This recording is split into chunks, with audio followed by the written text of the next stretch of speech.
دیکھیے، سب سے پہلے میں آپ کی توجہ دلاؤں گا، ذرا آنکھیں کھول کر قلب حساس کے ساتھ نوع انسانی کا مشاہدہ کیجئے۔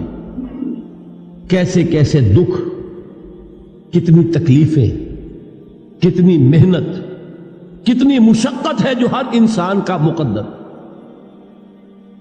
قرآن مجید میں ایک مکمل سورت ہے، سورت البلد، اس میں اللہ تعالیٰ نے متعدد قسمیں کھا کر ایک بات کہی، لا اقسم بہذا البلد وانت حل بہذا البلد ووالد وما ولد لقد خلقنا الانسان فی کبد۔ ہم نے انسان کو مشقت ہی میں پیدا کیا، یہ مشقت ہر انسان کا مقدر ہے۔ لوگ گھروں کو چھوڑ کر آئے ہوئے ہیں، کہاں کہاں انسان جاتا ہے، یہ اس دنیا میں محنت اور مشقت۔ ہاں، ایک مغالطہ ہو جاتا ہے کہ شاید یہ محلوں میں رہنے والے جو ہیں انہیں کوئی مشقت نہیں، انہیں کوئی دکھ نہیں، حالانکہ حقیقت یہ نہیں ہے۔ جو جتنا امیر ہے آپ دیکھیں گے اس کی جسمانی مشقت کم ہے، ذہنی کوفت زیادہ ہے۔ ٹرینکولائزرز کی انہیں ضرورت پڑتی ہے، انہیں سیڈیٹیوز چاہیے، خواب آور دوائیں مزدور کو نہیں کبھی ضرورت پڑے گی۔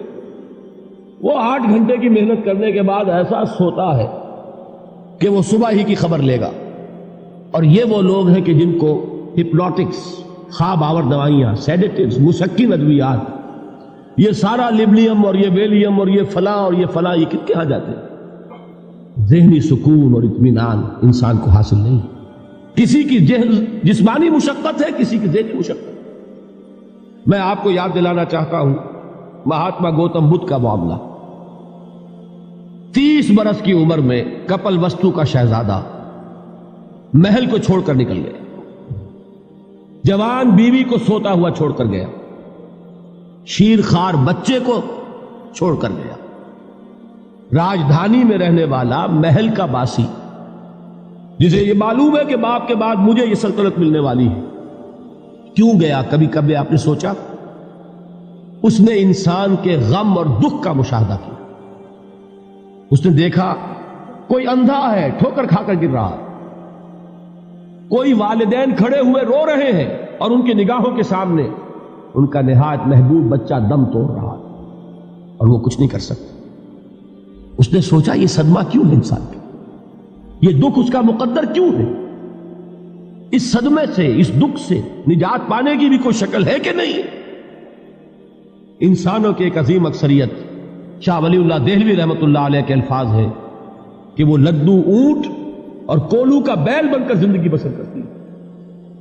جو 8 گھنٹے تک اینٹیں ڈھو رہا ہو، اس شخص کا تصور کیجیے آپ، وہ واقعی انسان ہے یا حیوان بن گیا ہے؟ اور 8 گھنٹے کی اس محنت کے بعد بھی ہو سکتا ہے کہ 2 وقت کی روٹی اسے پوری نہ ملے۔ اور یہ تو ہو سکتا ہے، نہیں ہوتا ہے کہ اگر بچہ بیمار پڑ گیا ہے تو شاید کوئی برتن بیچے بغیر اس کی دوا کا سامان نہ کر سکے۔ ایسا شخص کتنے بوجھوں تلا دبا ہوا ہے، کتنی مشقت کے اندر پسا ہوا ہے۔ لدو اونٹ اور کولو کا بیل، انسانوں کی عظیم اکثریت کی سطح پر زندگی بسر کرتی ہے۔ لیکن آپ کو معلوم ہے کہ کولو کے بیل کے لیے مشقت ہی مشقت ہے، اس کے احساسات یہ نہیں ہیں جو کہ ان سے انسان کو جو صدمہ پہنچتا ہے۔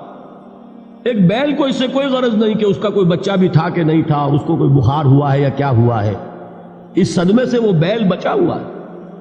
گھوڑے کو کوئی پتہ نہیں کہ میرا بھی کوئی اولاد میری ہے یا نہیں ہے، اور مجھے اس کا کوئی صدمہ ہے یا دکھ ہے، کوئی پتہ نہیں۔ لیکن انسان کا معاملہ یہ ہے کہ والدین کو جو جو دکھ دیکھنے پڑتے ہیں اپنے بچوں کے لیے، اپنی اولاد کے لیے۔ رات کی نیند ہے حرام ہے اس لیے کہ بچہ بخار میں تپ رہا ہے یا درد سے تڑپ رہا ہے، لہذا نہ ماں سو سکتی ہے نہ باپ سو سکتا۔ میں نے ایک موقع پر دیکھا، لاہور میں کیروسین آئل، اس زمانے میں ابھی سوئی گیس نہیں آئی تھی، اور اکثر و بیشتر جو ہے یہی مٹی کا تیل جو ہے ایندھن کے طور پر استعمال ہوتا تھا، اس کی شارٹیج ہو گئی تھی۔ تو کئی فرلانگ لمبی قطاریں لگتی تھی ان دکانوں کے باہر، ڈپو کے باہر، اور ایسے منظر بھی کہ ایک خاتون برقع پوش، ایک گود میں بچے کو لیے ہوئے، ایک کی انگلی پکڑے ہوئے، بوتل ہاتھ میں لیے ہوئے تیل کے لیے، اور کئی گھنٹے کھڑی ہے دکان۔ یہ مشقت انسان جھیلتا ہے کہ نہیں؟ غالب نے اس کا نقشہ کھینچا ہے کہ رنج سے خوگر ہوا انسان تو مٹ جاتا ہے رنج. مشکلیں اتنی پڑی مجھ پر کہ آسان ہو. ہم بھول جاتے ہیں، ورنہ واقعہ یہ کہ قلب حساس ہو اگر، اور قید حیات و بند غم اصل میں دونوں ایک ہیں. موت سے پہلے آدمی غم سے نجات پائے کیوں؟ اچھا یہ تو ہوا لقد خلقنا الانسان فی کبد. حیوانات کا معاملہ ایک اور اعتبار سے آسان ہے. ان سے کوئی محاسبہ بھی ہے کیا؟ کوئی جواب دہی بھی ہے؟ کوئی ان کو اللہ کے حضور میں کھڑے ہو کر اپنے اعمال کا حساب بھی دینا؟ نہیں. انسان کی یہ ٹریجڈی ہے، یہ المیہ ہے انسان. اس کو بھی قرآن مجید کی ایک سورت میں قسمیں کھا کر اذا السماء انشقت، اس کے بعد کیا فرمایا؟ یا ایھا الانسان انک کادح الی ربک کدحا فملاقیہ. اے انسان، تیرا المیہ، تیری ٹریجڈی اس سے کہیں بڑھ کر ہے. تجھے صدمے پر صدمے جھیلتے ہوئے، مشقت پر مشقت برداشت کرتے ہوئے ایک روز اپنے رب کے حضور میں بھی کھڑا ہوگا، جواب دہی بھی کرنی. اس دن کے حساب سے، اس دن کے احساس سے جو بڑے بڑے ہماری امت کے عظیم جو گلے سرسبد ہیں، ان کا یہ حال آپ نے پڑھا ہوگا. حضرت ابوبکر صدیق رضی اللہ تعالی عنہ وہ ایک عجیب کیف کے عالم میں فرمایا کرتے تھے، کاش میں درختوں پر چہچہاتی ہوئی چڑیا ہوتا جس سے حساب کتاب نہیں ہو. کاش کہ میں گھاس کا تنکا ہوتا جو آج ہے اور کل آگ میں جلا دیا جاتا، ختم ہو جاتا، اس سے محاسبہ کوئی نہیں. وہ جس کے احساس سے کہ حضرت عمر جو ہے اپنے انتقال کے وقت سخت بے چین تھے. ان کے بیٹے حضرت عبداللہ ابن عمر رضی اللہ تعالی عنہما نے ان کا سر جو ہے وہ اپنے زانوں پر رکھ لیا تو کہا نیچے ڈال دو. ایک عجیب بے کلی اور بے چینی. انہوں نے کہا ابا جان آپ کیوں پریشان ہیں؟ آپ تو عشرہ مبشرہ میں سے، آپ کو تو اللہ تعالیٰ نے جنت کی بشارت حضور کے ذریعے سے اس دنیا میں دی. حضرت عمر فرماتے ہیں کہ خدا کی قسم اگر قیامت کے دن عمر برابر سرابر پر چھوٹ گیا تو بہت بڑی کامیابی تصور. یہ احساس جن کو ہوتا. حضرت علی کا حال کیا ہوتا ہے؟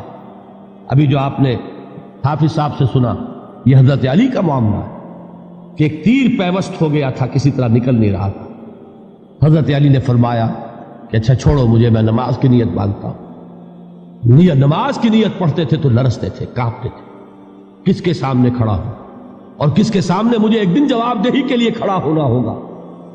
لن تزولا قدم ابن آدم، حضور نے خبر دی ہے ابن آدم کے قدم ہل نہیں سکیں گے. جیسے مجرم کھڑا ہوتا ہے کٹہرے کے اندر، اس کٹہرے میں سے ہل نہیں سکو گے حتی یسأل عن خمس، جب تک کہ 5 چیزوں کا حساب نہ لے لیا جائے.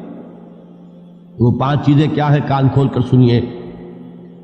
عن عمرہ فیما افناہ، عمر کا حساب دو. یہ 80 برس اور 70 برس ہم نے تمہیں دنیا میں دیے، کہاں ضائع کیے؟